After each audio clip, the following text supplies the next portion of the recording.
On the 25th of July 2000 at 4:40 p.m, Air France Flight 4590 sits on the taxiway of Paris Charles de Gaulle Airport in France. The passengers and crew of Flight 4590 are third in line to take off from runway 26 right. In front of them are two other intercontinental airliners. Taking off at this moment is a Continental Airlines McDonnell Douglas DC-10. Next in the sequence is an Air France Boeing 747. The 100 passengers and 9 crew members of Air France 4590 are not aboard any ordinary airliner. Today, they will be flying aboard the Aerospatiale BAC Concorde. In 2000, even 30 years after its introduction, Concorde is still seen by many as a symbol of luxury and excess. Flying at more than twice the speed of sound, the aircraft will be on the ground at its destination of John F. Kennedy Airport in New York in about 3.5 hours. In comparison, the DC-10 taking off in front of Air France 4590 and heading for Newark Airport, also in New York, will be less than halfway across the Atlantic when the Concorde is arriving at its gate. While the journey is quick, that speed comes at an enormous price. A return trip from London or Paris to New York costs just under $8,000, making regularly scheduled flights difficult to fill. To keep the operation of Concorde profitable, Air France also offers the aircraft on a charter service. Flight 4590 is just such a charter flight. Today, this Concorde has been chartered by Peter Deilmann Cruises, a prestigious cruise operator. The passengers aboard Concorde are embarking on the first stage of a luxurious journey, travelling to New York, where they will board the MS Deutschland for a 14-night cruise of the Caribbean. Apart from one Austrian, 2 Danes, and an American, the remaining 96 passengers are German. With the 3 flight crew and 6 flight attendants, the total complement aboard is 109. All of those aboard have less than 5 minutes to live. You are listening to Inside the Black Box. These are the events of Air France Flight 4590.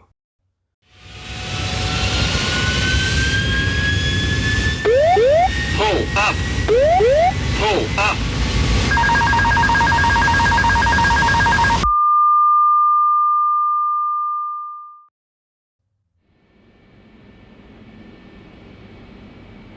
On the flight deck of Flight 4590 is a 3-man flight crew. It is led by Captain Christian Marty, aged 54. Marty has 13,500 hours of flight experience across a wide variety of aircraft. He transitioned to flying the Concorde only recently, with only 285 hours as pilot in command. His first officer is Jean Marceau, aged 50. He has 10,000 hours of flight experience, of which 2,500 have been as first officer of Concorde. Finally, sitting behind Captain Marty and First Officer Marceau is flight engineer Gilles Jardineau, aged 58. Jardineau has 12,500 hours of experience as a flight engineer, just under 1,000 of which are as a flight engineer of Concorde. As the Boeing 747 in front of Flight 4590 departs, First Officer Marceau makes contact with the tower at Charles de Gaulle Airport and advises they are at the runway threshold of 26 right. The tower instructs Flight 4590 to line up on the runway, but to hold until the tower confirms they are cleared for takeoff. Captain Marty applies a small amount of power to start the Concorde moving, and manoeuvres the 185-ton aircraft onto the runway. Taxiing Concorde is challenging. The flight crew are sitting 35 feet in front of the aircraft's nose wheel. The pointed nose of the Concorde makes it so difficult to see when taxiing that the nose is designed to drop down during takeoff and landing to give the pilots a better view in front of them. With Air France 4590 lined up on runway 26, and as the flight crew await takeoff clearance, Captain Marty instructs flight engineer Jardinot to run through the pre-takeoff checklist. Despite its status as the fastest commercial airliner in the skies, Concorde's flight systems are at this point almost 30 years old. They require a flight engineer's position in the cockpit to undertake the tasks which would normally be completed by a computer on a more modern airliner. With the takeoff checklist completed, the crew await the go-ahead to begin their takeoff roll. At 4:42 and 17 seconds, the authorization arrives. Air France 4590, runway 26 right. Wind 090, 8 knots, cleared for takeoff. First Officer Marco reads back the authorization. 4590, takeoff 26 right. Captain Marty asks his flight crew, "Is everybody ready?" Both his colleagues answer in the affirmative. Captain Marty confirms to 100, V1 150. If the aircraft's airspeed has yet to reach 100 knots and either any alarm sounds, the flight engineer reports an engine failure, or one of Concorde's tire sensors displays a warning, then the takeoff must be aborted. Between 100 knots and V1, the speed at which the takeoff must be abandoned if the aircraft is to stop safely, the takeoff will be abandoned for only engine fire alarms, an engine failure call out by the flight engineer, or a tire monitor alarm. At 4:42 and 31 seconds, Captain Marty pushes the 4 thrust levers of Concorde forward and announces top. Unlike in a conventional airliner, where power is added gradually before full power is applied, the throttles are immediately pushed to their stops.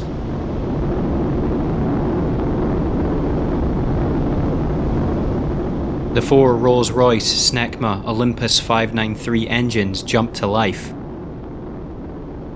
Engines 1 through 3 deliver their full levels of thrust, while engine 4 is intentionally limited. The turbojet Olympus engines fitted to the Concorde produce an enormous amount of thrust, and Air France 4590 is propelled down runway 26 right. Flight engineer Jardinot, who is sitting behind and between Captain Marty and First Officer Marco, is responsible for closely monitoring the performance of the 4 engines. He will update the captain and first officer of milestones that the engines reach, and warn them of any problems.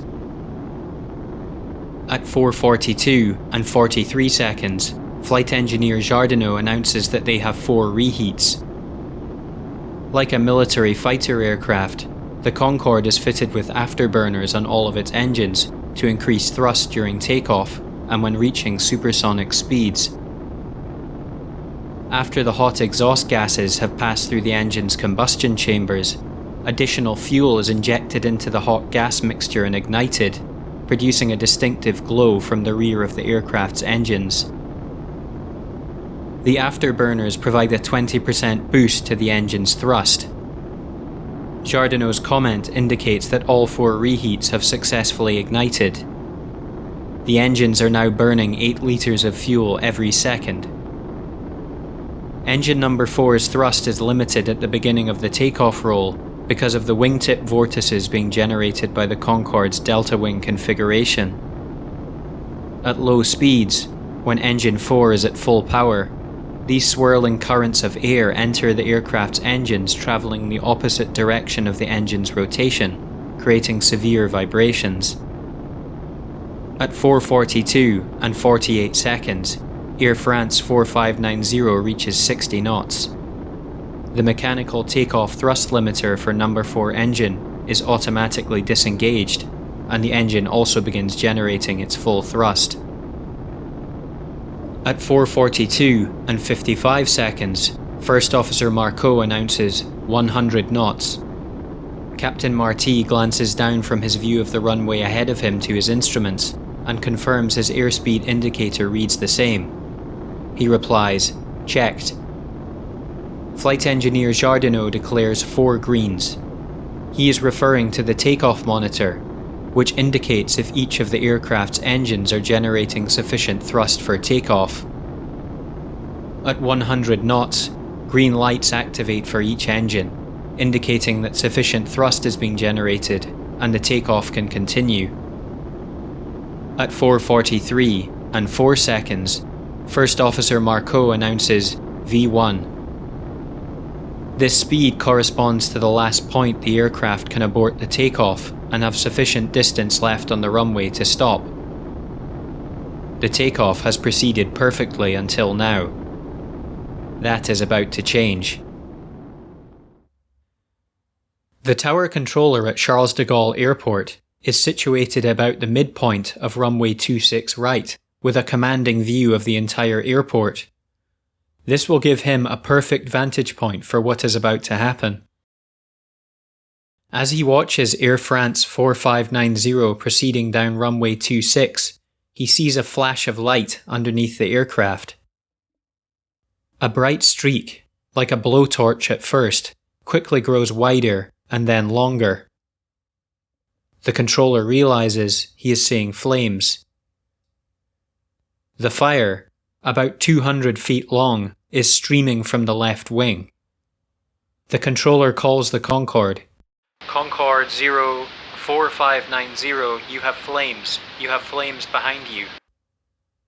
He receives a short response from the crew of the Concorde. Roger. The controller watches Air France 4590 continue down the runway with the fire behind it. Almost in front of the controller, the aircraft begins climbing away from the runway. He can see small parts falling from it as she lumbers into the air. Another witness unintentionally keys their microphone while discussing what is taking place in front of them. It's really burning, eh? Flight 4590 begins to gain altitude. The flames behind the aircraft scorch the grass on the side of the runway as the Concorde appears to be veering slightly to the left. The same voice keys the microphone again. It's really burning and I'm not sure it's coming from the engines. By now, the Concorde has just passed over the threshold of the runway and is barely gaining any height. The aircraft's landing gear remain extended. The controller repeats himself. 4590, you have strong flames behind you. He pauses, then continues. So do as you wish. You have a priority for a return to the field. Again, he receives a short response. Roger. The aircraft heads off over the freight area of Charles de Gaulle Airport to the west, no longer appearing to be climbing, with flames still pouring from its wing. The controller, with his high vantage point in the control tower, can still see the Concorde. Realizing that if the aircraft manages to return to Charles de Gaulle, fire services will certainly be needed, he contacts the fire service leader and states, The Concorde, I don't know his intentions. Get into position near the southern double runway. Almost as he says this, he sees the Concorde beginning to bank to the left. Believing the aircraft might be attempting to turn 180 degrees and land in the opposite direction, the controller amends his instruction to the fire service leader. Fire service leader, correction, the Concorde is returning on runway 09 in the opposite direction. Over the radio, the controller hears Air France 4590 respond, Negative, we're trying for Le Bourget. Le Bourget is a small airport used for general aviation, situated less than 9 kilometers from Charles de Gaulle, in roughly the same direction as Flight 4590 is headed. Suddenly, the controller sees the Concorde dip below the horizon. A small mushroom cloud appears on the horizon a short time later. Fire engines from Charles de Gaulle Airport's South Fire Station immediately set off in the direction of the smoke. The scene of the crash has been reported as the Hotelismo, a small hotel popular with travelling businessmen. Fire vehicles at Le Bourget, the small airport that the Concorde crew had indicated they were heading to, are dispatched at the same time. The Le Bourget fire crews are the first to arrive at the scene, 8 minutes after the alert was raised. There, they find the hotel, which appears to have suffered a direct hit from the Concorde.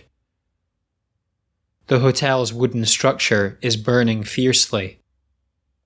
The crew's equipment is designed for dealing with extinguishing aircraft fires, but the crew find an entire building ablaze, with the wreckage of the aircraft amongst it.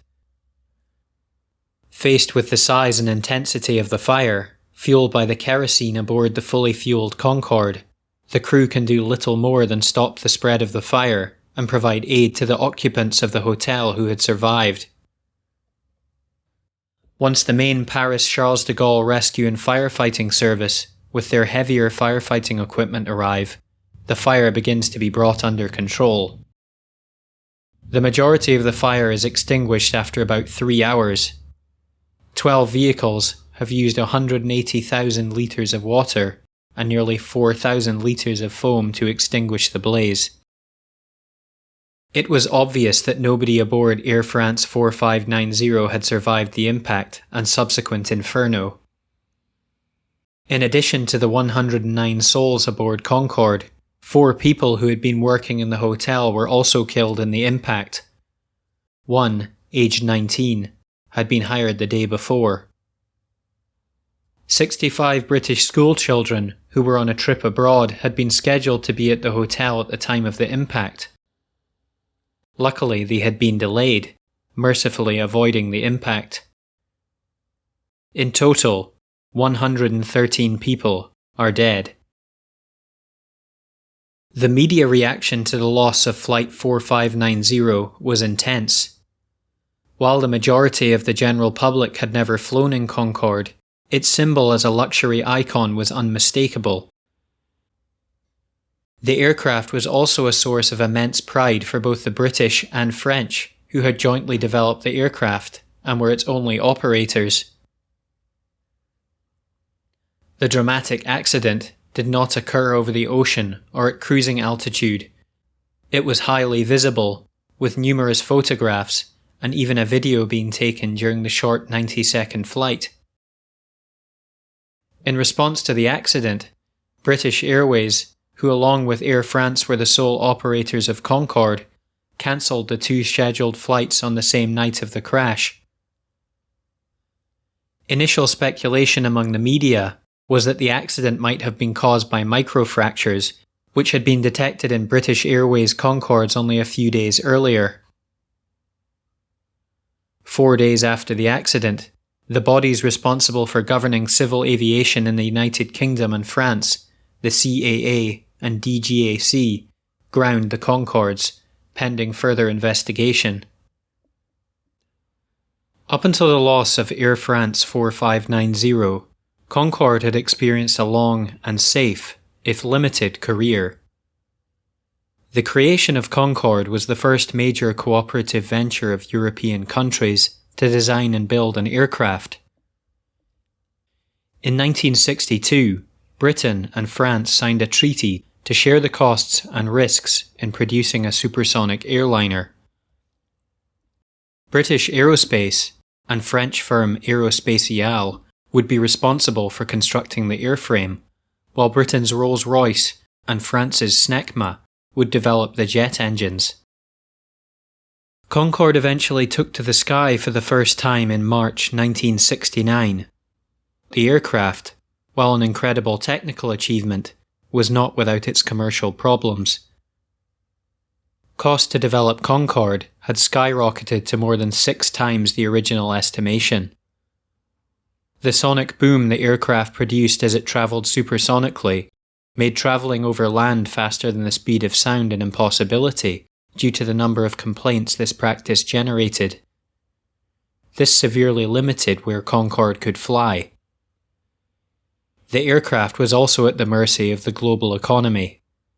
A recession in 1973 and the coincident oil crisis pushed airlines towards aircraft with an emphasis on economy. While carrying a full load, Concorde achieved 15.8 passenger miles per gallon of fuel. In contrast, the Boeing 707 reached 33.3 miles per gallon, and the Boeing 747 46.4 miles per gallon. Since its design, the airline business had moved on from catering to the ultra-wealthy in favour of cheaper air travel. Concorde was ill-suited to cater for this requirement. While BAC Aerospatiale received orders for over 100 Concorde aircraft, almost all of these orders would eventually be cancelled. Eventually, only the flagship carriers of the United Kingdom and France, British Airways and Air France, would take up their orders. Concorde was a source of immense pride for both the British and French, who had jointly developed the aircraft. As such, the pressure to determine the cause of the accident from these countries was intense. Minutes after the aircraft had crashed, the Bureau of Inquiry and Analysis for Civil Aviation Safety, or the BEA as it is commonly called, was notified of the accident.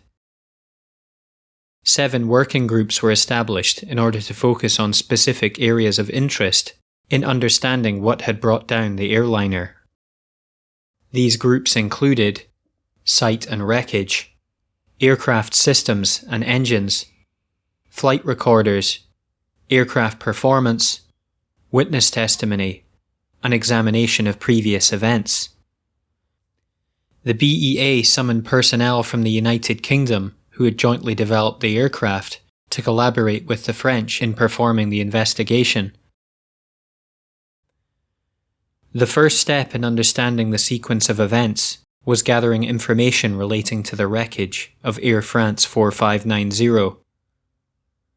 Unlike most aircraft accidents, where the wreckage is localized, Concorde's remains stretched from runway 26 at Charles de Gaulle, where signs of fire were first evident, across the area the aircraft had travelled during its brief 90 seconds of flight, to the main wreckage, located where the hotel had once stood.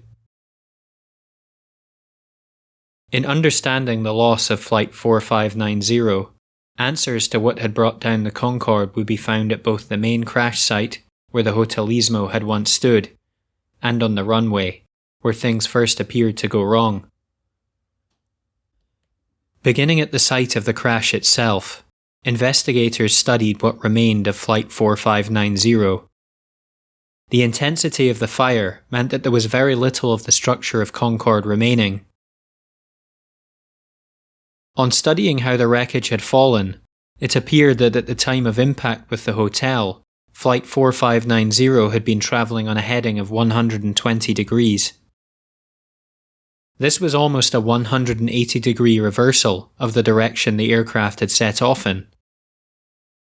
The main wreckage was localised in an area only 100 metres long by 50 metres wide. This told the investigators that the Concorde had been travelling relatively slowly at the time of impact, since otherwise the wreckage would have been more spread out. It appeared that the Concorde had first made contact with the ground at the northwestern corner of the hotel. A small crater and parts of the rear fuel tank and engine air intakes were found in the field just in front of the hotel. The more significant components were located in the area where the hotel had once stood. Engines 1 and 2 sat to the left, and engines 3 and 4 sat to the right of what remained of the main cabin area. The cabin area itself was the location in which most of the bodies of the victims were found. Also present in this area were the lower parts of both the main landing gear, which had been torn off on impact. Slightly further away, the left main landing gear was found. Upon examining the landing gear's strut locking mechanism, investigators could see that this landing gear was down and locked at the time of impact. Also in this area were parts of Concorde's wing. The fire had been so intense that the wing material had melted to the ground. Slightly forward of the debris path, not located within the ruins of the hotel itself, were the remains of the cockpit. It appeared this area of the aircraft had not fallen into the flames, instead having impacted an electrical power transformer and fallen to the ground. In this area were found the pilot's seats, with the pilot still strapped into them, the throttle levers, and the autopilot control units. Next to this was a section of the fuselage in which it was possible to recognize the aisle between the cockpit and the cabin. Perhaps some of the most important pieces of wreckage to be located were Concorde's flight data recorder and cockpit voice recorder. As soon as conditions at the site permitted, the boxes were taken by French police to the BEA's facilities. They were opened immediately on the night following the accident. Although the audio from the Concorde's cockpit voice recorder was understandable, the information from the flight data recorder was of poor quality. Loss of signal synchronization caused the tape to lose certain parameters of the aircraft. The tape would either need to be repaired or an alternative source of data used. We will return to this topic later. As the BEA were in the midst of investigating the components at the crash site, they received worrying news. It was learned that asbestos had been used in the construction of Concorde, packed around the engines as a means of insulation and fireproofing. Asbestos is extremely hazardous when inhaled, often leading to lung cancer. Inspection of Concorde was therefore halted immediately until protective clothing could be sourced for the personnel. However, this protective clothing did not come before the investigators had been exposed to asbestos for several days. Those involved with the inspection of Air France 4590's wreckage will require continuing health monitoring. The fact that Concorde had not been able to climb away from runway 26 suggested that the aircraft had suffered a loss of power. The aircraft's 4 engines, found among the ruins of Hotelismo, were therefore an immediate source of interest. The investigators examined Concorde's 4 engines as they lay at the hotel. Engines 3 and 4, which are situated on the right wing, had been badly twisted during the impact. This indicated that at the time they struck the ground, they had been turning at high speed and were likely delivering thrust. The same could not be said for engines 1 and 2, which were located on the left wing and closest to the fire. Between the initial impact and the casing of the engine being crushed, the rotor of the number 2 engine had barely moved, and on the number 1 engine had made less than a quarter of a turn. In comparison, engines 3 and 4 had made 1 full turn in this short period of time, suggesting they had been rotating much faster. Surprisingly though, despite the strong flames coming from the left wing, none of the Concorde's 4 engines, including engine 1 and 2, showed any signs of pre-impact fire damage. It looked as though the failure of these engines was a consequence of the stream of flame behind the Concorde, not the cause. The runway at Charles de Gaulle Airport would provide an almost chronological report of what had befallen the Concorde. Runway 26, the runway from which Air France 4590 had departed from, can be divided into 2 main sections. The first section was a stretch of tarmac, which ran for a distance of 600 metres. Beyond this, the surface of the runway changes to concrete slabs, which were 7.5 by 7.5 metres in length. Investigators used the slab number to determine how far a piece of debris was from the beginning of the runway. For example, a piece of wreckage located at slab 180 was 1,950 metres from the point the aircraft had begun its takeoff roll. This is calculated from the initial 600 metres of tarmac plus 180 slabs multiplied by 7.5 metres each. The first signs of debris from the runway were small pieces of fiberglass which were found from slab 139 up to slab 157, where a larger component was found, shaped like an arched bridge. This component was determined to be a water deflector from one of the Concorde's landing gear. The water deflectors are designed to redirect the rainwater, which can stream off the aircraft's tyres on a wet runway, from entering the engine's air intakes. Damage to the water deflectors was a key indication that something had gone wrong with the aircraft's landing gear. This was not surprising, since all witnesses agreed that the Concorde's landing gear appeared to have been extended for the entire duration of the flight. Further study would therefore be required. It was determined that this water deflector came from the left main landing gear. Under Concorde's wings, the aircraft is fitted with 2 sets of conventional landing gear, with 4 wheels on each set.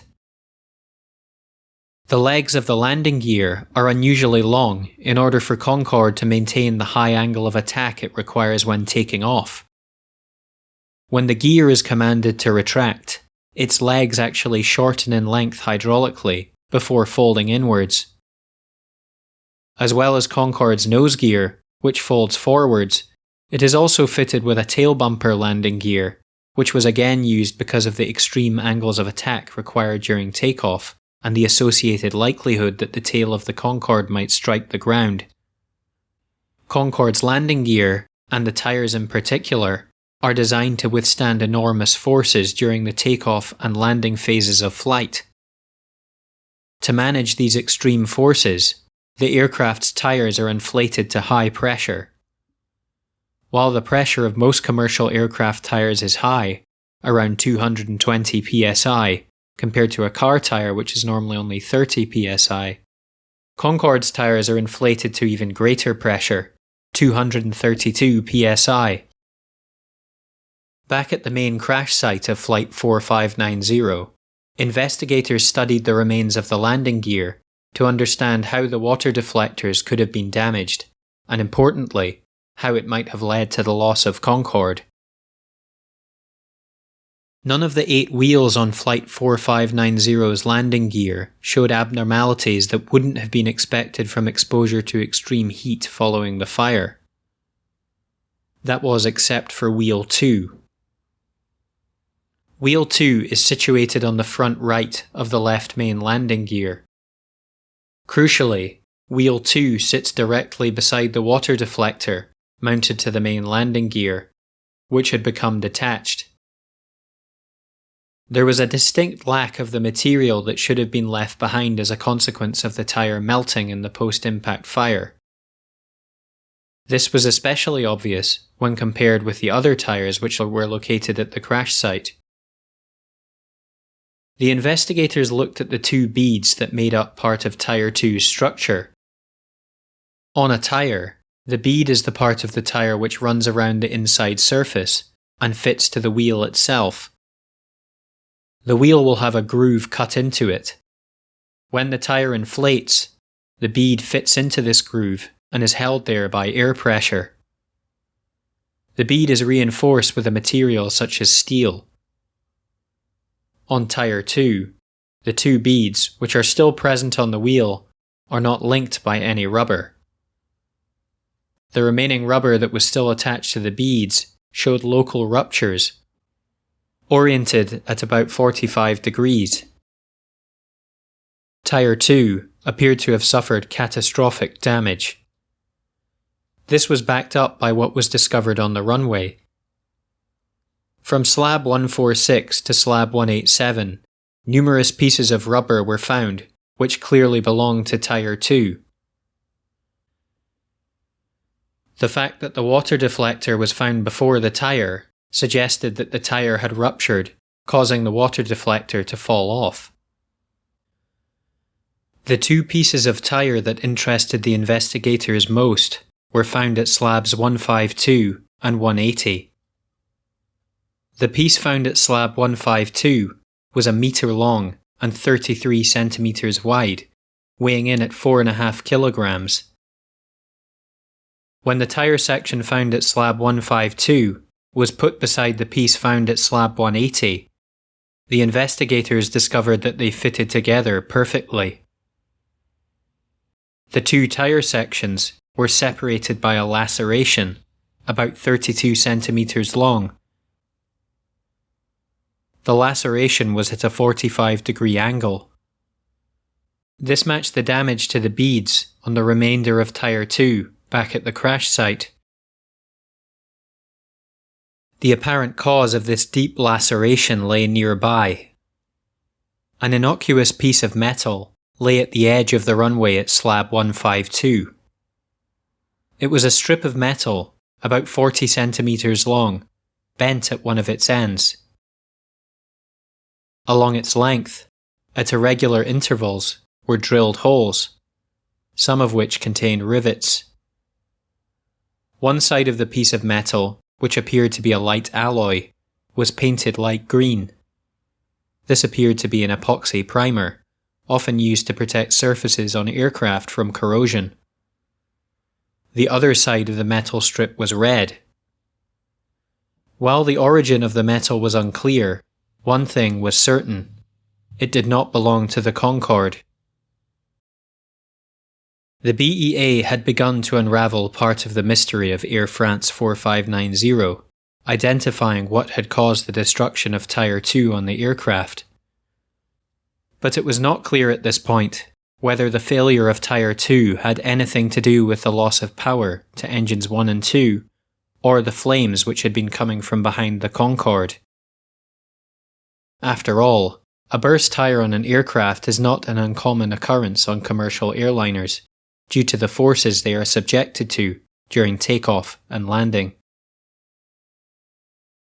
Further clues on the accident sequence would be found at slab 160, where the first piece of wreckage unrelated to the landing gear would be discovered.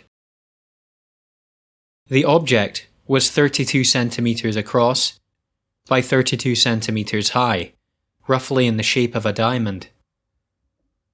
One side of the object was dark and had ribbed areas running across its surface. The other side was white, painted in the same colour as Concorde's exterior surfaces. It did not take the BEA long to gather that this was part of the underside of the wing. As in most commercial airliners, the wings of Concorde also act as fuel tanks. Without this piece of the wing in place, fuel would have been able to rush from Concorde's wing. The piece of wreckage was from fuel tank 5, which sat immediately above Concorde's left main landing gear. This clue provided the first ingredient in explaining what had produced the inferno behind Air France 4590, a source of fuel.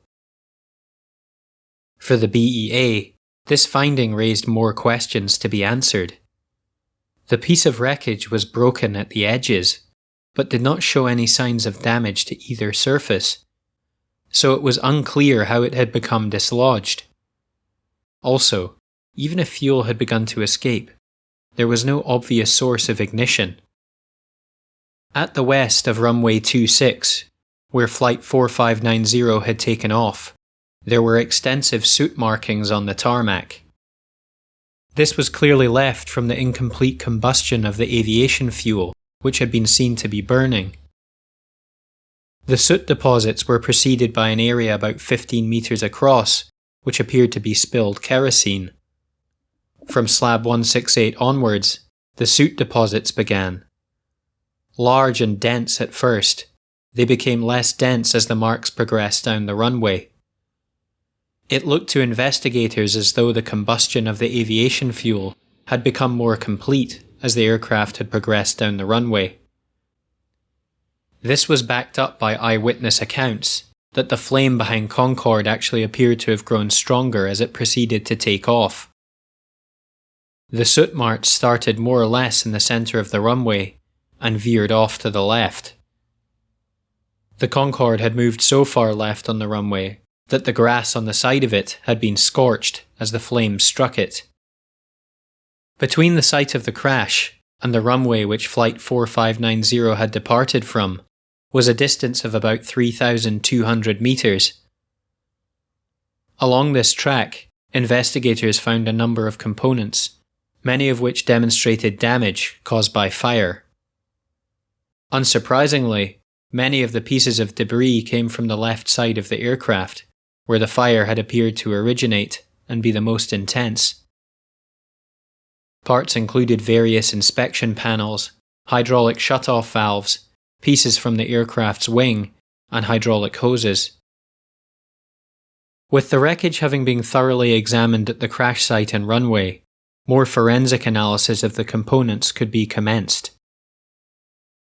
A major question to be answered was where the metallic strip had originated from. Besides knowing that the part was not from Concorde, and based on the paint used was most likely an aviation component, the BEA did not have much to go on. Further analysis of the part revealed it was likely a wear strip from the thrust reverser cowl of a General Electric CF6 jet engine. A McDonnell Douglas DC-10, operated by Continental Airlines, which used the General Electric CF6, had taken off only 5 minutes before the Concorde, bound for Newark. Only one aircraft had taken off between Concorde and this aircraft, an Air France Boeing 747. In order to establish if the DC-10 was indeed the aircraft where the part had originated from, a technical investigator, assisted by representatives of the NTSB and FAA, visited the DC-10's base in Houston, Texas, to examine it. There, upon inspecting the thrust reverser on the right engine of the aircraft, the wear strip was missing. The BEA learned that the strip had only been replaced about a month before the accident, on the 11th of June in Tel Aviv, Israel. When the aircraft returned to Houston from Israel, one of the mechanics noted that the wear strip was twisted and bent out of place.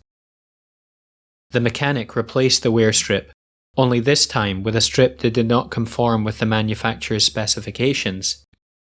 It would be this poor workmanship which would cause the wear strip to come loose and fall on runway 26 on the 25th of July, 2000. A full picture of what had befallen Air France 4590 could only be established with both the cockpit voice recorder and flight data recorder information.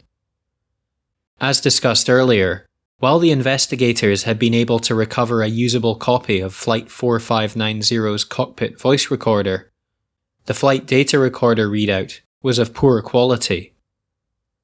Luckily, the BEA had an alternative. Air France's Concordes were fitted with what was known as a quick access recorder. To review operational flight performance of an aircraft by having to remove the flight data recorder, transfer the output from the tapes, then analyze it, would be incredibly time-consuming. To allow easy access to the information contained within the flight data recorder, a quick access recorder is used. The quick access recorder is fed the same data as the flight data recorder via a piece of hardware known as the Flight Data Acquisition Unit. The write procedure for the disk uses 3 backup memories, whose role it is to stock data sent by the Flight Data Acquisition Unit. The system will wait until a time when the vibration conditions detected by an internal accelerometer in the quick access recorder are favourable for writing on the disk. The data stored on the memory card is lost as soon as the unit loses power. The quick access recorder is not designed to be crash survivable, and this is evident in the condition the investigators find the unit at the crash site. The quick access recorder's box was crushed, and the magneto-optical disc was badly deformed. 2 of the 3 memory cards have also been torn from the unit. However, one memory card has remained in position, and incredibly, still has power. In what would be an entirely new procedure, technicians at the company who had designed the quick access recorder connected a parallel power source to the memory card. This meant that the memory card could be removed from the quick access recorder casing without losing power, and the data stored within it. The data was then transferred to a receiver card. The quality of the readout was almost perfect because of the writing method which had been used. Further attempts to improve the quality of the flight data recorder readout were abandoned, since this was no longer necessary. The investigators could then synchronize the cockpit voice recorder with the data contained on the quick access recorder. Analysis of the flight data allowed the BAA to determine that Flight 4590's number 2 engine, sitting on the left of the aircraft, had experienced a number of compressor surges as Concorde was taking off.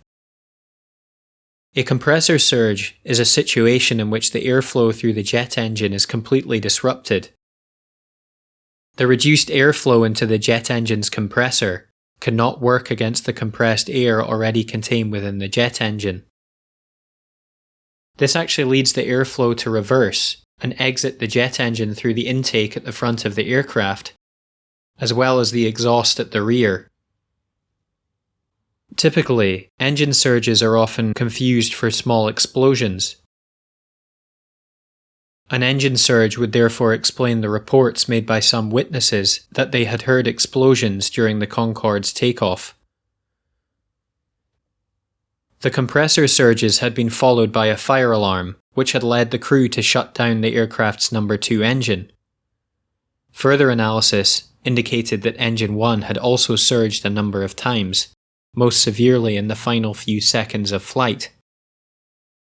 These two factors explained to the BAA why the number 1 and number 2 engines had barely been rotating at the time of impact.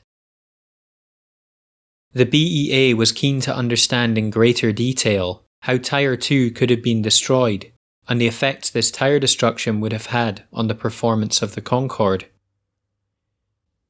In order to facilitate this, they enlisted the help of the tyre manufacturer in the United States, Goodyear. The tyres used by Concorde were mounted on a large trailer. The trailer was filled with weights so that each tyre was bearing a load of about 25 tons, equivalent to the forces experienced by Concorde's tyres during takeoff. A metallic strip made of titanium was then placed on its side in the path of the trailer, just as it was hypothesized had happened to Flight 4590. The trailer was driven at a relatively slow speed, only 10 kilometers an hour over the metallic strip. The first time the tyre passed over the strip, the weight simply flattened the piece of metal. But the second time, the strip bit into the tyre. Investigators noted that the cut went right through the tyre's thickness, practically all across the width of the area in contact with the ground, and in accordance with the shape of the strip. The strip then continued, tearing into the tyre shoulders and sidewalls through a static rupture in the direction of the reinforcing material.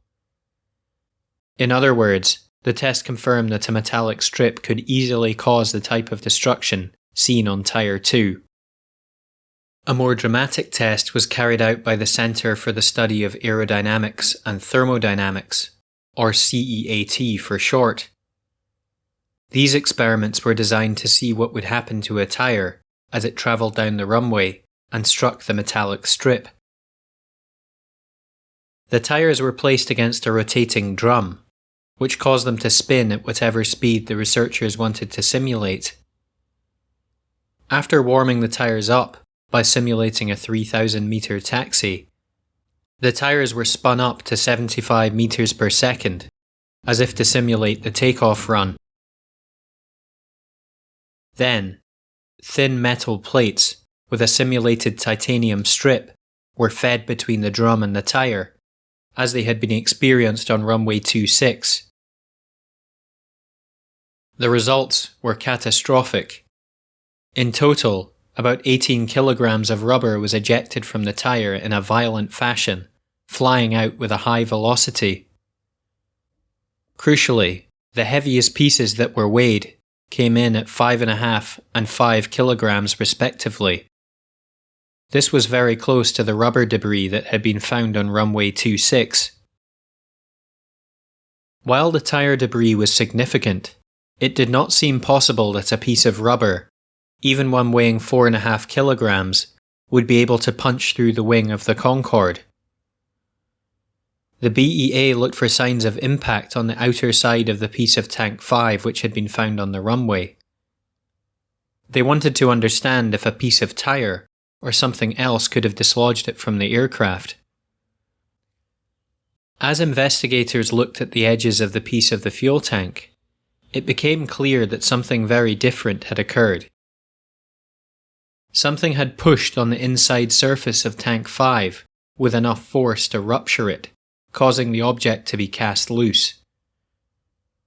Such a phenomenon was unprecedented in civil aviation, and investigators would need to undertake pioneering research to determine the exact course of events. The BEA's task was made much more difficult by the fact that only 2 pieces of Tank 5 had been located: the panel on the runway and a small section found at the main crash site.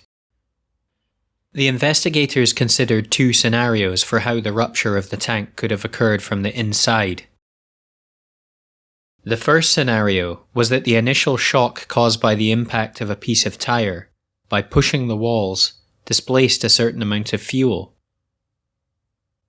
This displacement caused pressure on the surfaces neighbouring the impact point, and it was this pressure which caused the fuel tank to fail. The CEAT would again assist with testing this hypothesis, this time firing pieces of tyre at simulated box sections of Concorde's wing, which corresponded with the location of Tank 5. The test tank was filled with a liquid which would accurately simulate the liquid characteristics of kerosene in order to produce as accurate a test as possible. The CEAT used a piece of tyre weighing about 4.5 kilograms, corresponding with the weight of the piece of tyre that was hypothesized had hit the bottom of the wing. It was also determined that the piece of tyre would have had a theoretical speed of about 106 meters a second, accounting for the speed of Concorde as she proceeded down the runway, and the additional speed brought about by the rupture of the tyre. However, despite the lengths which the CEAT made to make the test as realistic as possible, the failure mode which the BEA was hypothesizing could not be reproduced in laboratory conditions. To deepen their analysis, a computer program known as Radios was used. Radios is used in a wide variety of industries to model and solve complex engineering problems. In this context, Radios was used to model the impact of the tyre debris against fuel tank 5. The software indicated that the piece of tyre would have needed to be travelling at 140 meters per second in order for it to penetrate Tank 5 successfully. While the BEA believed that this was theoretically possible, they believed that the impact of the tyre debris was a contributory factor to the failure of Tank 5. But they also believed that there was another factor at play. The second failure scenario which was considered came about as a consequence of the only other piece of Tank 5 to be located. Among the ruins of the Hotelismo, investigators found another small piece of wreckage, about the same size as the piece of the fuel tank which had been found on runway 26. On the piece located at the hotel, there was a hole, 4 centimeters long and 1 centimeter wide. The hole had a petal-shaped structure, almost like a bullet hole. It was clear that this hole had been generated by an object entering the fuel tank from the outside. The high velocity of the object entering the tank, and the liquid which filled it, led investigators to consider the possibility of hydraulic shock. Under the hydraulic shock hypothesis, on the projectile penetrating the liquid, the projectile is rapidly slowed down. During this deceleration, its kinetic energy is transferred to the liquid, and a cavity is created around it. If the liquid is confined and has nowhere to displace, the liquid is uncompressible. The kinetic energy would therefore be transferred to the structure in which the liquid was contained. The only way that the hydraulic shock hypothesis would be a factor would be if fuel tank 5 was completely full, and the jet fuel had nowhere to move. Investigators therefore needed to work out how much fuel had been in fuel tank 5 at the time the tank was penetrated by the debris. Concorde has a total of 13 fuel tanks, but only 4 of these tanks feed the aircraft's engines. These 4 tanks, known as feeder tanks, each serve one of the engines. Using conventional control surfaces like trim tabs to trim Concorde in supersonic flight would create an unacceptable level of drag. As a consequence, Concorde is also fitted with 3 tanks, 2 forward and 1 at the rear, which can be used to trim the aircraft. Fuel may be pumped between these in order to change both the aircraft's centre of gravity and its trim.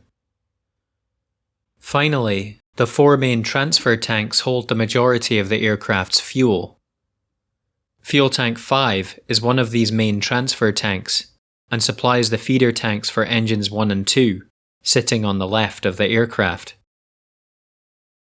It was straightforward to confirm that Flight 4590 began taxiing with all tanks completely full. Before lining up on runway 26, the crew carried out fuel transfer so as to bring the Concorde's centre of gravity to 54% for takeoff. In order to achieve this, fuel from tank 11, which is the rear trim tank, was pumped forward and distributed amongst the 4 feeder tanks for the engines. As a result of the transfer to achieve the desired centre of gravity, feeder tanks 1 to 4 were full before Concorde lined up. Most importantly for the investigation, fuel tank 5, which had not been called on during taxiing, had remained full.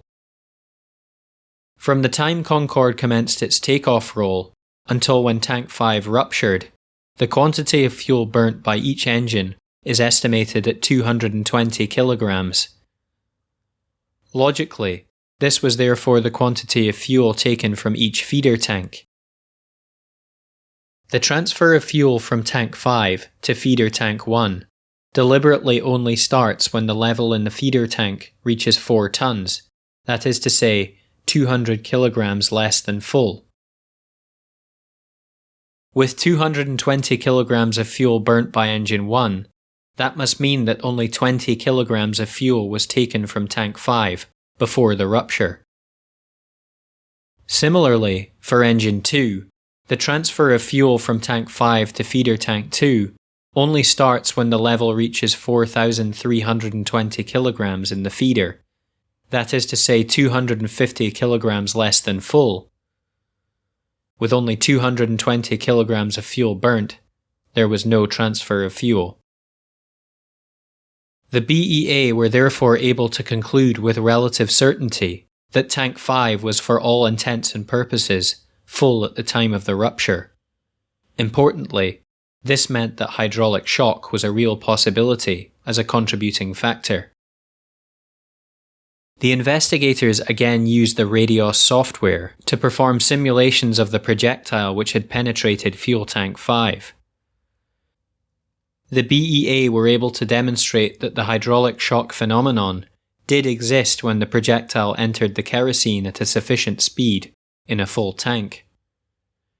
However, while the hydraulic shock did cause damage to the ribs of the fuel tank in the simulation, it did not on its own lead to the large-scale rupture, which befell Air France 4590.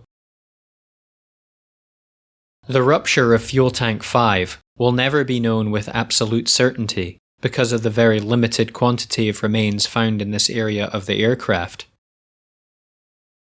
However, it is possible to say with a degree of certainty that a combination of the tire debris impact and the hydraulic shock caused by at least one projectile entering the tank are to blame.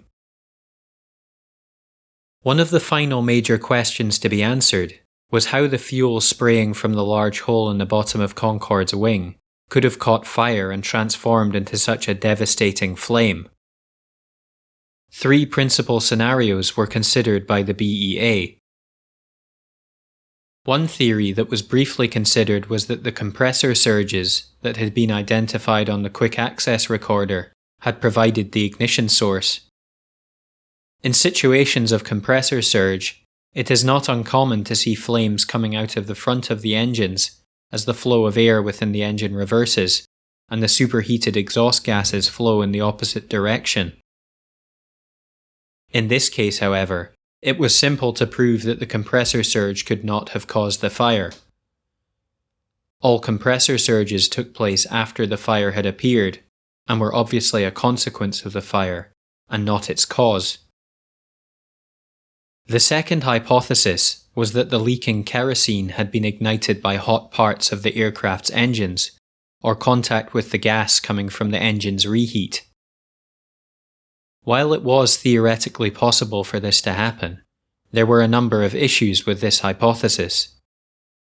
The first was that there was no sign of pre-impact fire damage to either engine 1 or 2, which were sitting on the left side of the Concorde. The second problem was related to where the flame appeared to be emanating from. This point was well forward of the location of the hot engine parts, somewhere near the left main landing gear. Somehow, the flame would have had to overcome the strong airflow moving over the aircraft and move forward to where the flame appeared to be centered. The final scenario was that a spark from Concorde's electrical systems could have caused the fire. Investigators studied the area around where the flame appeared to center for possible ignition sources. They focused on a number of cables which were used to power Concorde's brake fans. These fans are used to cool the aircraft's brakes during taxi and landing. Crucially though, they are also powered during the takeoff sequence.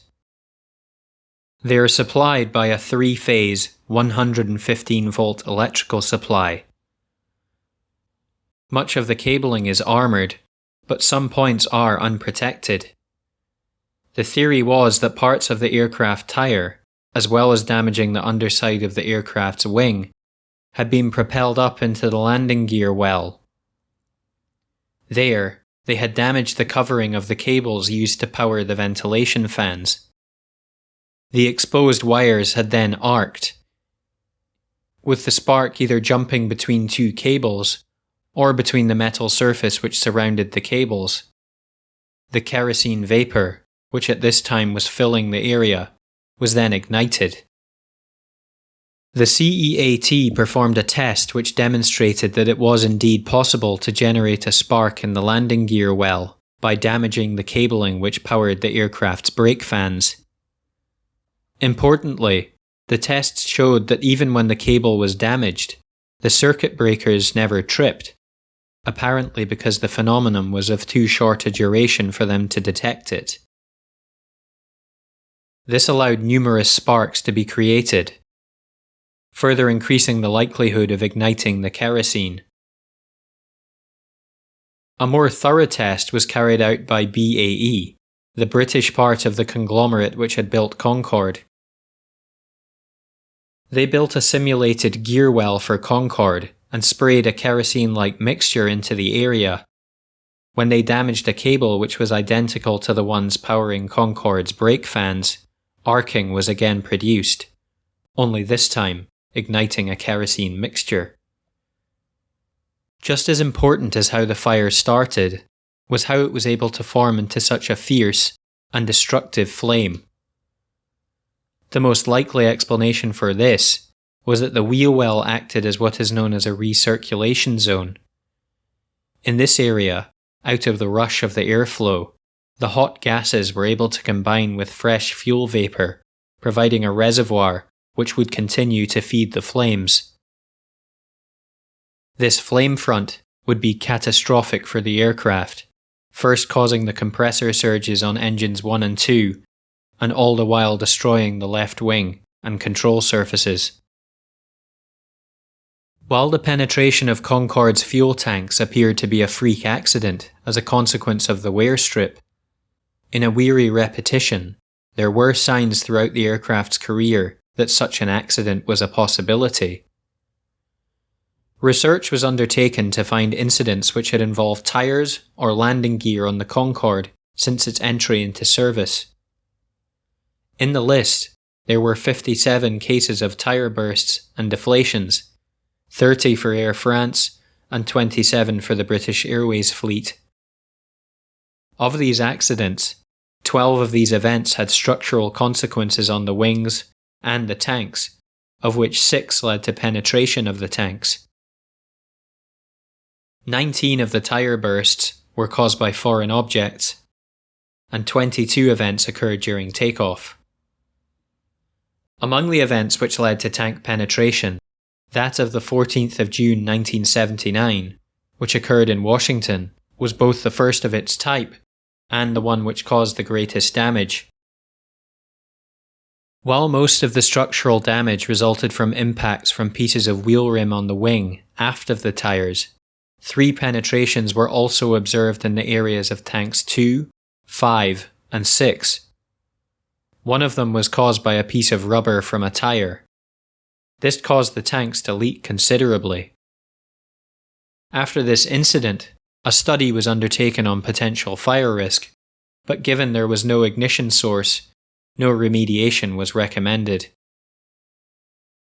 To explain why Concorde was no longer able to remain airborne requires a rudimentary understanding of how the delta wings on Concorde work. Concorde needed to be able to operate at a huge range of speeds, from the slow speeds required for landing to twice the speed of sound.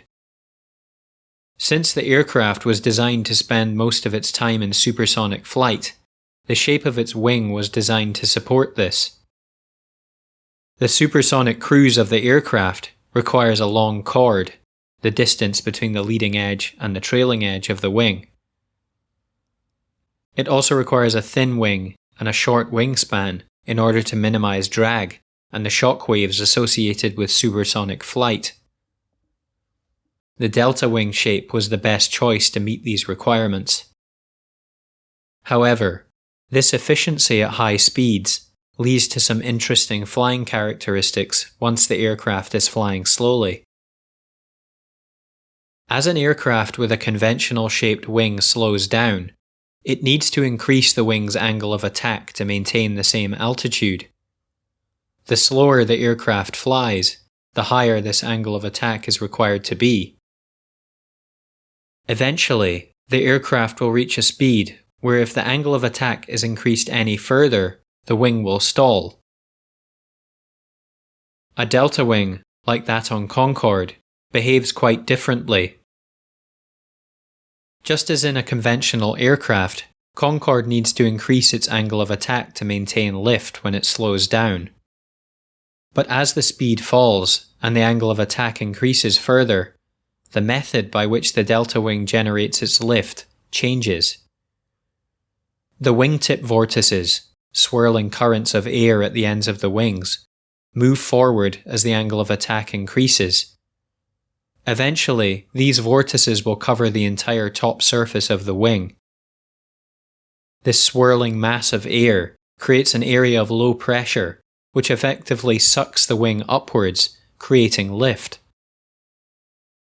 Concorde uses this method of lift at slower speeds, and this is why the aircraft appears to take off and land at such extreme angles of attack compared to a conventional airliner. While a conventional aeroplane wing will stall at about 15 degrees, Concorde's wings can continue to generate lift in this way up to about 40 degrees of angle of attack. However, as the angle of attack increases, and greater surface area of the wing is exposed to the airflow, drag begins to increase dramatically. If the aircraft's engines can overcome this drag for a given airspeed, then the wing will continue to generate lift. Eventually, though, the aircraft will reach a speed where the engines cannot overcome the drag from the angle of attack required to generate sufficient lift. This speed is known as VZRC, or V, zero rate of climb. To the pilots of the Concorde, this is more important than the aircraft's stall speed, since it is the speed at which the aircraft will stop gaining height.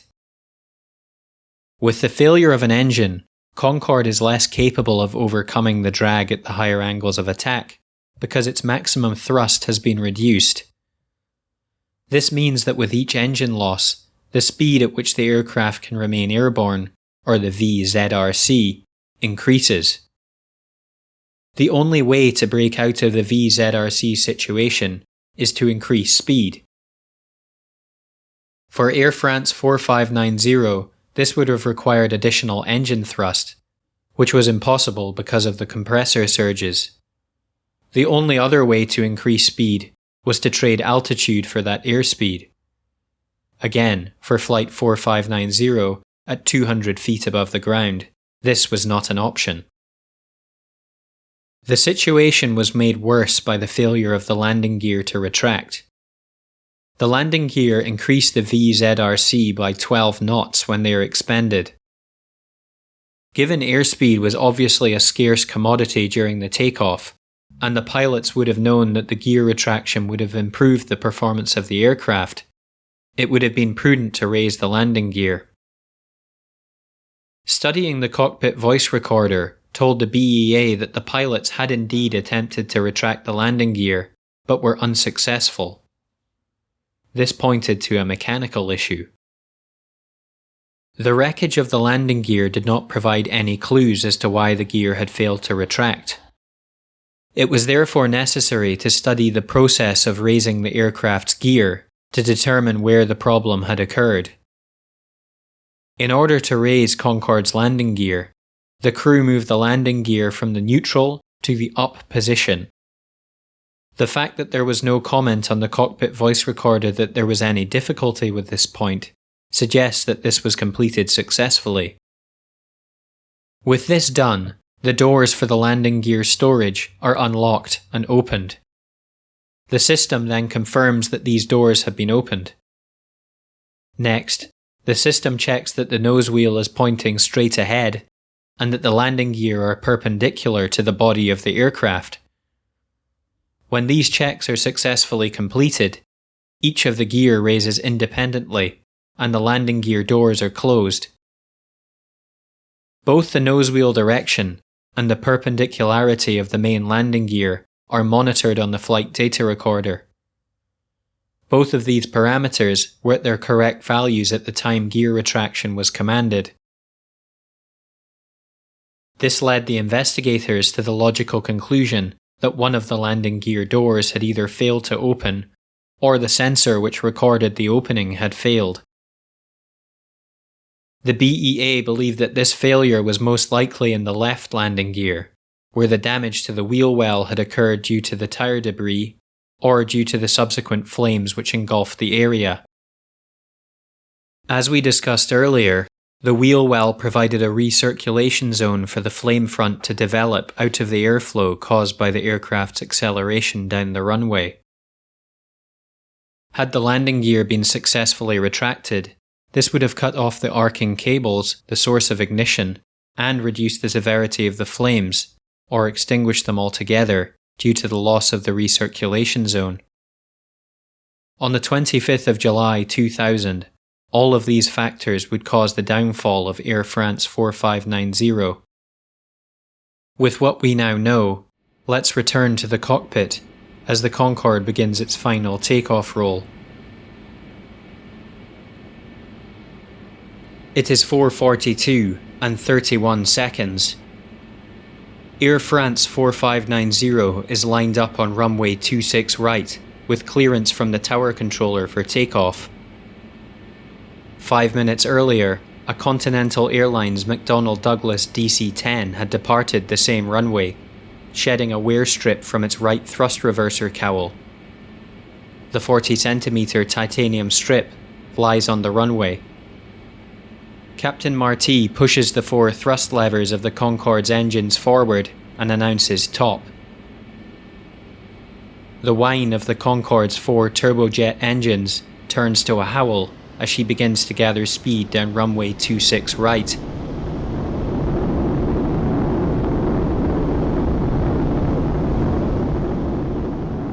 At 4:42 and 43 seconds, flight engineer Jardinot announces 4 reheats, indicating the afterburners on all engines have successfully ignited.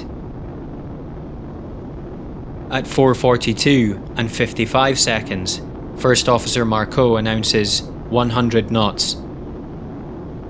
Captain Marty glances at his instruments and replies, "Checked." Flight Engineer Jardinot declares 4 greens on the takeoff monitor.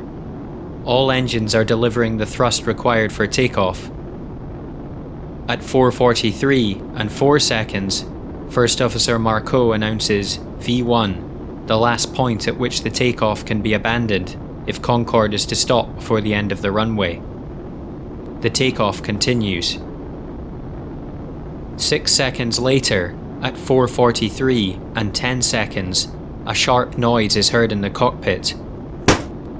Unbeknownst to the pilots, the Concorde has just struck the titanium strip lying on the runway.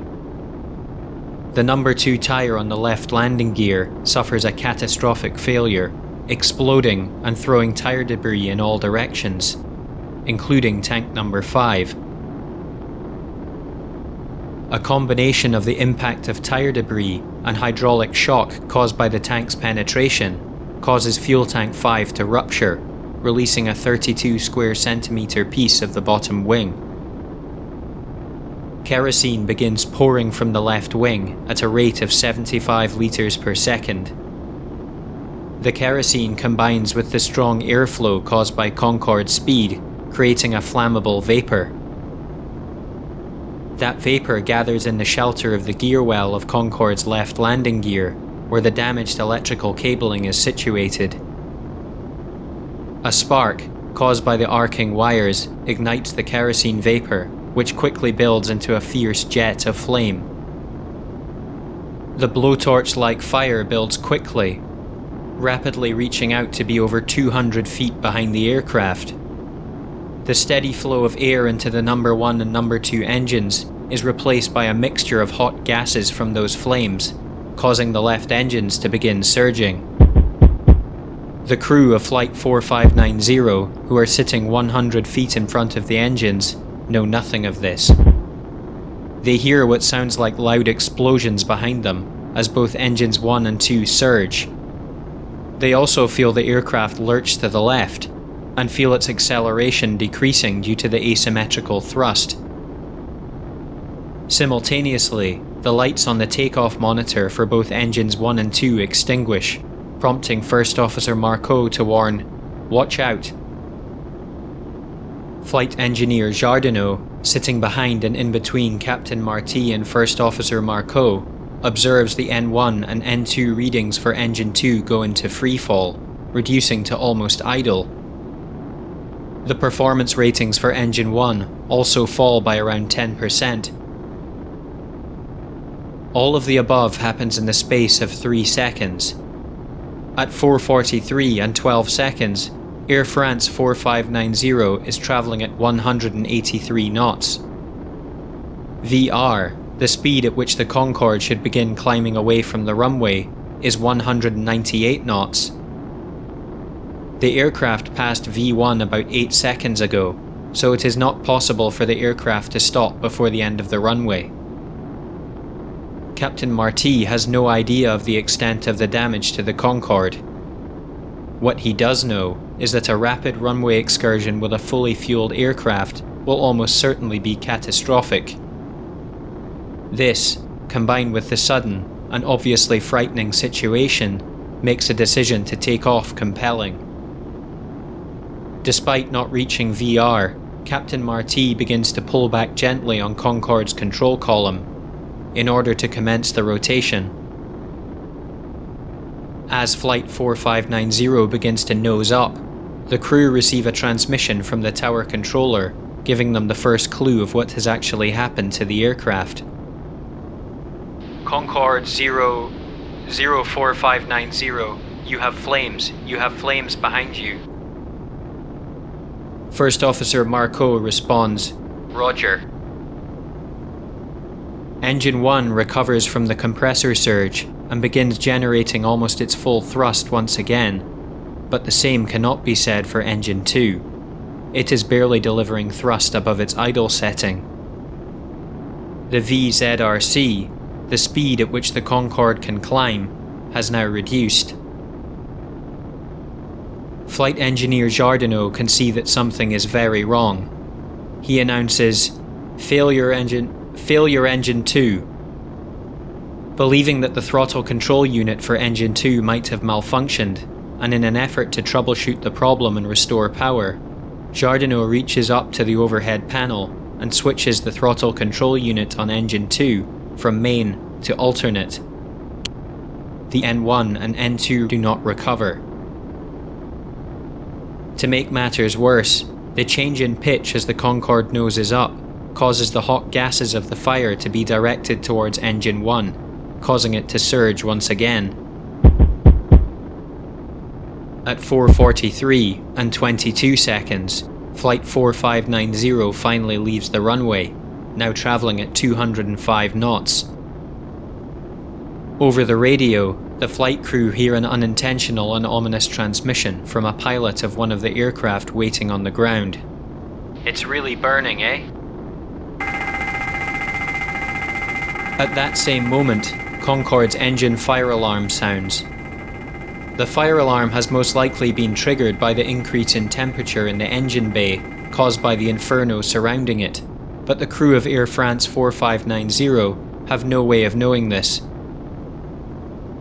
The only information they have is the drop in performance on engine number 2, the report from the tower controller, and the fire alarm.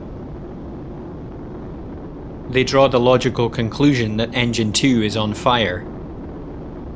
Jardinot asks Captain Marty, "Shut down engine 2?" In response, Captain Marty commands, "Engine fire procedure." Quickly, Jardinot pulls the throttle on number 2 engine back to idle. The engine, which is generating little more than idle power anyway, spools down further. Next, he reaches above and pulls down the fire handle for the number 2 engine. 100 feet behind the crew, an automated process begins in an effort to isolate the number 2 engine. The high pressure and low pressure fuel valves, delivering kerosene at a rate of 22.5 tons an hour, close.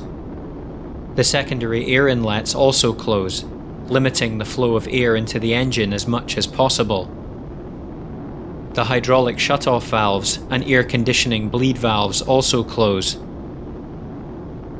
While number 2 engine is now isolated, all of the above does nothing to abate the flames, whose source is the leak in tank 5.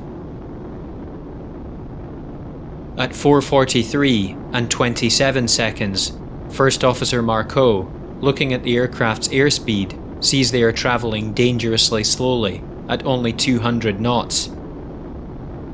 "Watch the airspeed, the airspeed, the airspeed." V2, the speed at which Concorde can safely climb away with the loss of one of its engines, is 220 knots, and the VZRC with only 3 operational engines and the landing gear extended is 205 knots. In spite of these numbers, somehow Concorde is still continuing to climb, albeit very slowly. Captain Marty knows that the aircraft's ability to build speed is being hampered by the extended landing gear, and orders, "Gear on retract." Jardinot repeats, "The gear." The same aircraft unintentionally broadcasts again. "It's really burning and I'm not sure if it's coming from the engines." The controller comes over the radio. 4590, you have strong flames behind you. First Officer Marceau responds again. "Yes, roger." The controller continues. "So do as you wish. You have a priority for a return to the field."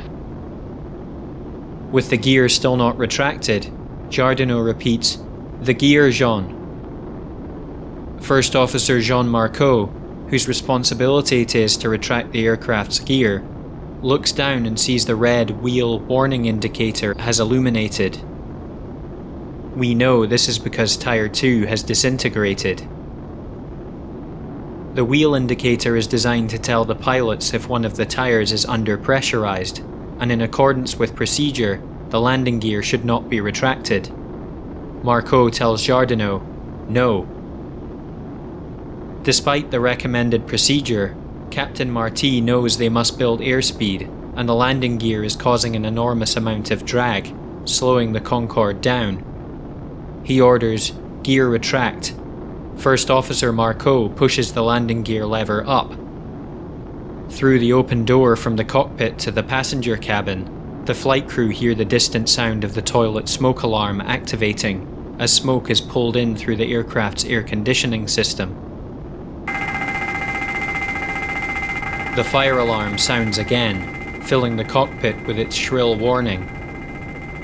Referring to the number 2 engine's fire extinguishers, Jardinot tells his fellow crew members, "I'm firing it." He reaches above and pushes the first shot on engine number 2's fire extinguishers.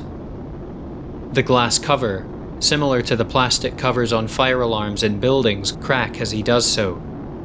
Captain Marty asks Jardinot, "Are you shutting down engine 2 there?" Jardinot replies, "I've shut it down." Engine 2 is filled with halon gas from the fire extinguishers, which cause the engine components to temporarily cool and the fire alarm to shut off. At 4:43 and 50 seconds, First Officer Marceau sees the airspeed is still only 200 knots. He repeats his warning, "The airspeed." Concorde has climbed to only 180 feet above the ground. Captain Marty feels the Concorde begin to move without being commanded, pitching and rolling slightly from side to side. The intense flames behind the aircraft are beginning to destroy the aerodynamic surfaces of the left wing and damage its control surfaces. First Officer Marceau had pulled up the gear retraction lever about 6 seconds ago and has been watching the indicators for the landing gear system. Despite pulling the lever, the light still shows the gear is extended. He announces, "The gear isn't retracting." The flames surrounding the landing gear have either destroyed the mechanism to open the landing gear door, or the sensors which confirm this operation has taken place. Either way, the Concorde's landing gear will not retract. A second later, the fire alarm for engine 2 sounds for the third and final time. The components in engine 2's bay, which had been temporarily cooled by the fire extinguisher, have increased in temperature once again, setting off the fire alarm. Engine 1, which had momentarily recovered, begins to surge again, this time much more seriously than before. The crew are silent for the next 10 seconds as Captain Marty tries to keep Air France 4590 airborne. With less and less thrust being generated from the engines, Captain Marty must point Concorde's nose ever higher in order to maintain the lift required to stay airborne. But the additional lift comes at the expense of a huge amount of drag, causing the Concorde to slow down still further. Eventually, Concorde reaches the minimum speed at which it can maintain altitude. Then she quickly falls below it. At 4:43 and 59 seconds, Concorde's ground proximity warning system begins sounding. The radio altimeter, which bounces radio waves off the ground below in order to measure the aircraft's height, has detected that Concorde has begun to sink.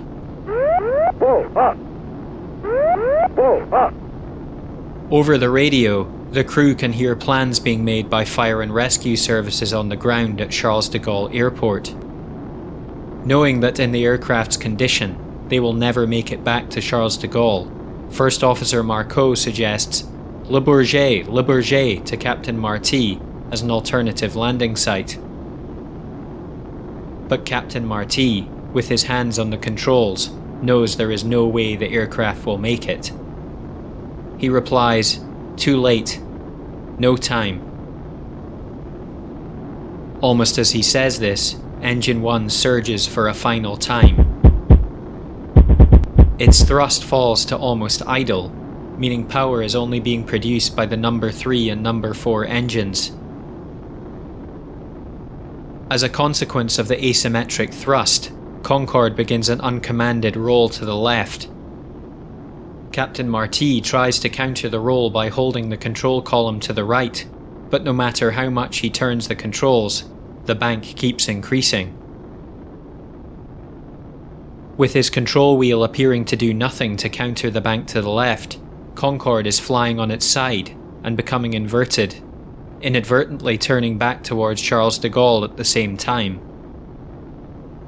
Over the radio, First Officer Marceau corrects the tower controller at Charles de Gaulle, who has seen the aircraft turning left and assumes they're attempting to return to land.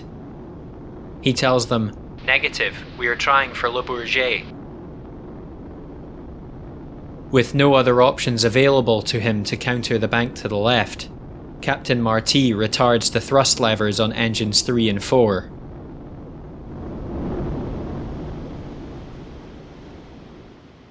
Immediately, the aircraft's turbojet engines spool down, and the bank reduces violently, with loose items flying around the cockpit. The horizon quickly becomes level again, but with the sudden loss of thrust from engines 3 and 4, Concorde can no longer stay airborne.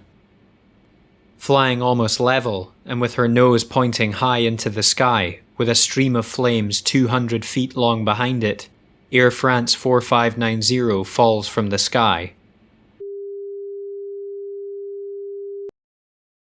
With so little forward speed, the Concorde almost falls on top of the Hotelismo. The thousands of gallons of fuel still on board erupts into a fireball. A plume of smoke, hundreds of feet high, is visible for miles around. Witnesses would later describe the impact as looking like a small atomic bomb. Following the publication of the results of the BEA's investigation, airworthiness directives were issued in September 2001 by both the aviation regulators of France and the United Kingdom that required improvements in 3 main areas prior to the Concorde returning to service. The first was the improvement of the structural integrity of the fuel tanks, located in high-risk areas such as below the deployed landing gear. Kevlar liners were installed in tank bottom areas, in specific locations determined to be most vulnerable to tire debris or other debris associated with runway operations. These were designed to limit the fuel leakage in the event the tank should be damaged again. The second major change was to develop tires that, if damaged, would fragment into smaller pieces than those which had impacted the lower wings of Air France 4590.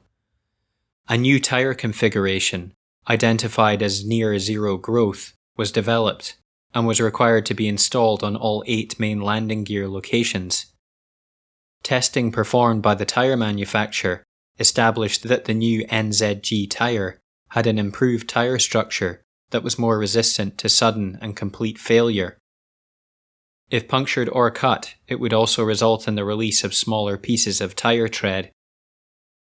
This is a safety improvement that is now shared on many other airliners. For example, the Airbus A350 extra wide body is fitted with this same design of tires.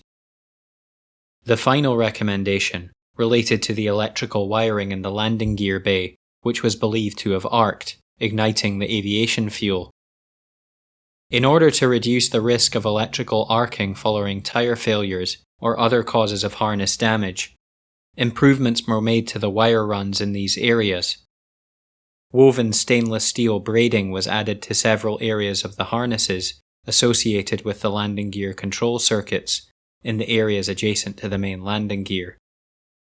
In combination, these improvements would make an accident such as what had befallen Air France 4590 very unlikely to happen again. Concorde would return to service with Air France and British Airways in November of 2001. In a show of confidence, then British Prime Minister Tony Blair would privately charter one of the aircraft to a conference being held in Washington, D.C. In the end, it would be economics which ended Concorde's service, not insurmountable safety problems. On the 10th of April 2003, both Air France and British Airways announced that they would retire Concorde that same year. The reasons given by the airlines was a lack of passengers following the loss of Air France 4590. This was combined with the lower airfare numbers since the September 11th terrorist attacks, where aircraft had been hijacked. When Concorde did return to service in November 2001, the luxury silver cutlery had been replaced with a plastic alternative.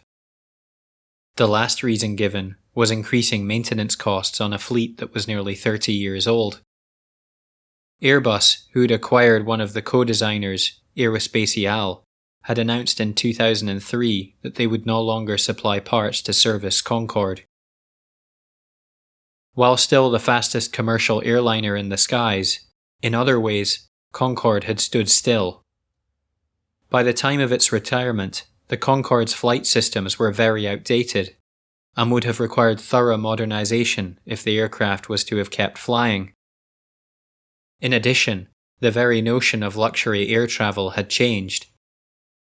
The seats on Concorde were of the same width as many economy airlines, and the narrow body and weight requirements did not lend themselves to modernization. Wealthy travellers were happy to spend the additional time in the air, if that time could be spent in comfort. The age of supersonic travel, for now at least, is over. Today, various Concordes sit unused as museum pieces across the world. While these aircraft no longer fly, they remain an enduring symbol of cooperation between countries and a pioneering spirit to push the limit in aerospace technology. Thank you for listening to the latest episode of Inside the Black Box. I appreciate your patience while this episode was researched, recorded, and edited. The topic of the next episode will be slightly different, but I'm confident that you will enjoy it. If you have not already followed the podcast on Twitter, please do so at ITBB Podcast. That's India, Tango, Bravo, Bravo Podcast. There I will post images relevant to the accident, and you can also keep up to date on the release of new episodes. Please feel free to ask any questions on Twitter, and I will endeavour to answer them. The podcast is about to reach 50,000 downloads, which is a great achievement, and I have you to thank for those numbers. Until the next time.